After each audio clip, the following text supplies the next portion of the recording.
Hello aspirants, स्वागत है आप सब लोगों का एग्जाम सेतु चैनल पे।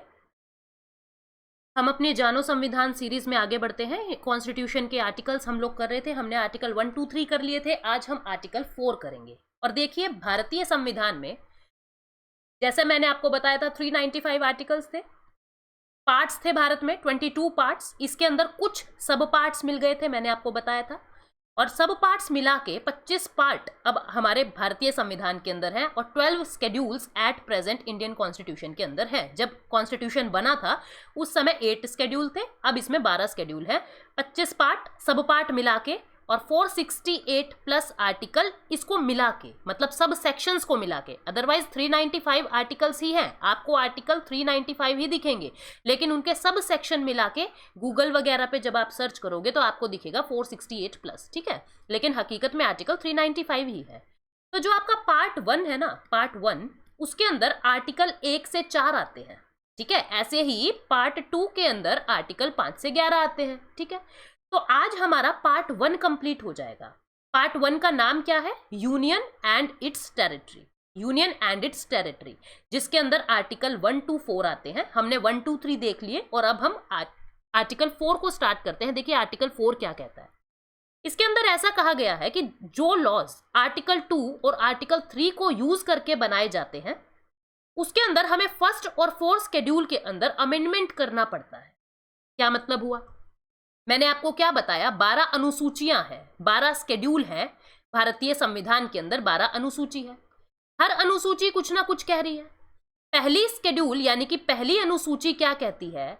इस पहली अनुसूची में जितने भी राज्य और जितने भी केंद्र शासित प्रदेश भारत के अंदर हैं, उन सब के नाम है, ठीक है। जैसे तेलंगाना बना 2014 के अंदर, तो तेलंगाना का नाम इसमें ऐड किया गया। समझ रहे हो भाई? पहले केवल आंध्र प्रदेश था, अब तेलंगाना बन गया, तो तेलंगाना एक नया राज्य बन गया। अब जैसे जम्मू कश्मीर पहले एक राज्य था, लेकिन एक जम्मू कश्मीर अब एक केंद्र शासित प्रदेश बन गया, तो उसको केंद्र शासित प्रदेश की तरह अनुसूची 1 में डाला। तो अनुसूची 1 के अंदर भारत में जितने राज्य और केंद्र शासित प्रदेश हैं, उन सबके नाम है अनुसूची 1 के अंदर, ठीक है। अनुसूची 4 के अंदर क्या है? अनुसूची 4 यानी कि शेड्यूल 4 के अंदर क्या है? राज्यसभा में हर राज्य की अलग अलग सीट्स हैं। जैसे कि मैं बात करूं हरियाणा की, तो 5 सीटें हैं, ठीक है। हम किसी और राज्य की बात करें तो वहां एक्स नंबर ऑफ सीटें हैं।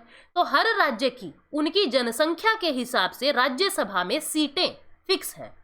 तो फोर्थ शेड्यूल में यह लिखा हुआ है किस राज्य में कितनी सीटें होंगी, किस राज्य की कितनी सीटें होंगी। जैसे हरियाणा राज्य की 5 सीटें हैं फोर्थ शेड्यूल के अंदर, ठीक है। तो आर्टिकल 4 का सब क्लोज 1 क्या कहता है कि जो भी आर्टिकल 2 और आर्टिकल 3 का प्रयोग करके बदलाव होते हैं, उन सब को प्रयोग करने से जो भी चीजें बनी, क्योंकि आर्टिकल 2 से हम क्या कर रहे हैं? किसी नए राज्य को बना रहे हैं, और आर्टिकल 3 से भी हम राज्यों में बदलाव कर रहे हैं, उनके नाम में बदलाव कर रहे हैं। तो जैसे ही कोई नया राज्य बनेगा, उनके अंदर बदलाव होगा, तो अनुसूची 1 यानी शेड्यूल 1 और शेड्यूल 4 के अंदर चेंजेस आ जाएंगे। ऑब्वियस सी बात है भाई, पहले तेलंगाना नहीं था, तो अनुसूची 4 में तेलंगाना के लिए राज्यसभा की सीटों का निर्धारण नहीं था। जैसे ही तेलंगाना बना तो राज्यसभा की सीटें यहां पे लिखी गई ना कि तेलंगाना से राज्यसभा की इतनी सीटें। इसी तरीके से अनुसूची 1 के अंदर पहले तेलंगाना का नाम नहीं था, लेकिन जैसे ही 2014 में तेलंगाना बनता है, अनुसूची 1 के अंदर उसका नाम डाल दिया गया। यानी कि आर्टिकल 2 और आर्टिकल 3 से जितने भी बदलाव होते हैं, वो बदलाव अनुसूची 1 और अनुसूची 4 में ऑटोमेटिक अपने आप ही माने जाएंगे, ठीक है। ये बात कहता है इसका आर्टिकल जो 4 है वो। अब इसके अंदर और क्या बातें लिखी हुई है कि आर्टिकल 2 और आर्टिकल 3 से कोई भी अगर बदलाव होता है, पहली अनुसूची और चौथी अनुसूची के अंदर जो भी बदलाव होता है, कौन करेगा इसको बदलाव? पार्लियामेंट कानून बना के उसमें बदलाव करेगी। किसमें बदलाव करेगी? स्टेट लेजिस्लेटिव असेंबलीज के अंदर, यानी कि राज्यों के अंदर, राज्यों की सीटों के अंदर। ये बदलाव जितने भी मैंने आपको आर्टिकल 2 और आर्टिकल 3 में बताए, पार्लियामेंट कानून बना के करेगी। ये भी हमने देखा था, मैंने आपको बताया था कि भारतीय जो हमारे भारत का मैप है, उसको बदलने की ताकत संसद के अंदर है। वो ही मैप को रीड्रॉ कर सकता है। तो संसद को जो भी आवश्यक लगे वो कानून पास करेंगे, वो लॉज बनाएंगे, ठीक है। लेकिन अनुच्छेद 2 अनुच्छेद 4 का सब क्लोज 2 क्या कहता है? जितने भी ये बदलाव होंगे उनको संवैधानिक संशोधन नहीं माना जाएगा, यानी कि उनको आर्टिकल 368 के अकॉर्डिंग नहीं बदला जाएगा। ये क्या कह रहे हैं? आपको अगर अपने संविधान में बदलाव करना है, आपको अपने कॉन्स्टिट्यूशन में अगर अमेंडमेंट करनी है, संशोधन करनी है, तो आप आर्टिकल 368 का प्रयोग करते हो। और 368 के अंदर कैसे बदलाव होता है? 368 का प्रयोग करके वहां पे आपको विशिष्ट बहुमत चाहिए होता है, वहां पे आपको स्पेशल मेजॉरिटी की जरूरत पड़ती है। दो तरीके से आप संविधान को बदलते हो, स्पेशल मेजॉरिटी का प्रयोग करते हो, विशिष्ट बहुमत का प्रयोग करते हो। जैसे आपने पढ़ा होगा 2/3, मैं आपको एक दिन क्लास लूंगी जिसमें मैं आपको टाइप्स ऑफ मेजॉरिटी यानी कि बहुमत के प्रकार बताऊंगी। अभी आप समझिए, अनुच्छेद 368 में बदलाव होता है विशिष्ट मेजॉरिटी से, या फिर कैसे? विशिष्ट मेजॉरिटी यानी कि स्पेशल मेजॉरिटी, विशिष्ट बहुमत, और साथ में राज्यों की अनुमति। राज्यों की अनुमति, कितने राज्यों की अनुमति? 50% से ज्यादा राज्यों की अनुमति। अब राज्यों की अनुमति हर केस में जरूरी नहीं है।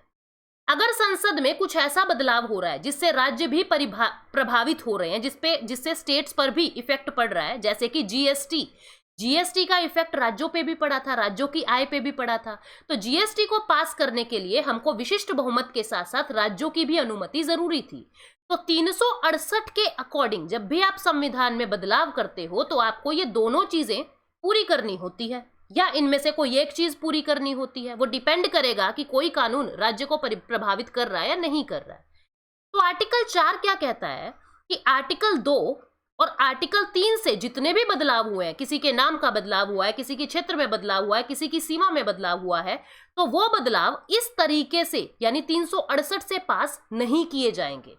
उनमें कभी भी विशिष्ट मेजॉरिटी का प्रयोग नहीं किया जाएगा, उसको संवैधानिक संशोधन नहीं माना जाएगा, वो साधारण बहुमत से पास हो जाएंगे, वो सिंपल मेजॉरिटी से पास हो जाएंगे, सिंपल मेजॉरिटी से पास हो जाएंगे। ऐसी बात लिखी हुई है अनुच्छेद 4 भाग 2 के अंदर। क्या कहा मैंने? अनुच्छेद 2 व 3 में जितने भी बदलाव हो रहे हैं उनको संवैधानिक संशोधन नहीं मानेंगे। मतलब जो ये प्रोसेस मैंने आपको समझाया है, मैं आपको दूसरे कलर से बता दूं, जो ये वाला प्रोसेस मैंने आपको समझाया है इसका प्रयोग नहीं होगा। सिंपल मेजॉरिटी से अनुच्छेद 2 और 3 के बदलाव माने जाएंगे और उनको संवैधानिक संशोधन नहीं कहेंगे। अगर संवैधानिक संशोधन कहते इसका मतलब तो 368 का प्रयोग होता, उसको संवैधानिक संशोधन कह ही नहीं रहे, इसलिए सिंपल मेजॉरिटी का वहां पे प्रयोग होगा। सिंपल मेजॉरिटी क्या होता है? जितने भी लोग, मान लो लोकसभा के अंदर मैक्सिमम लोग 552 आ सकते हैं, ठीक है। एट प्रेजेंट कितने हैं? अभी कितने हैं? 545। उसमें से मान लो प्रेजेंट कितने हैं, उपस्थित कितने हैं? 540। भाई बाकी 5 लोग बीमार है, नहीं आए हैं। इनमें से वोट किया मान लो 500 लोगों ने।